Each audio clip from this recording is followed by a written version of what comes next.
থেকে বিশ্বের সবকিছু নিয়ন্ত্রণ করা হবে না।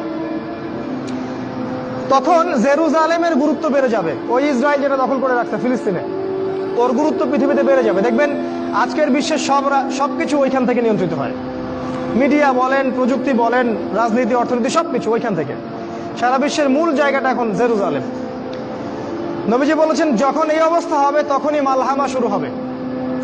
সাহাবীরা বললেন মালহামা কি জিনিস? নবীজি বললেন এমন যুদ্ধ যে যুদ্ধে 100 জনের মধ্যে 99টা মানুষ মারা যাবে। 100 জনের মধ্যে 99টা সৈন্য মারা যাবে। এবং এই যুদ্ধটা হবে ইউফ্রেটিস বা ইরাকের ফোরাত নদীর সোনার পাহাড়কে কেন্দ্র করে। এটা সামনে হতে যাচ্ছে। আসসালামু আলাইকুম, কেদা খবর? সবাই আমার ভিডিওটা দেখবা, শেয়ার করবা, সাবস্ক্রাইব করবা। হুজুরের ভিডিও খুব ভালো লাগে, আবু দা হাত নানা কথাগুলো খুব সুন্দর, সবাই শুনবা ইনশাআল্লাহ।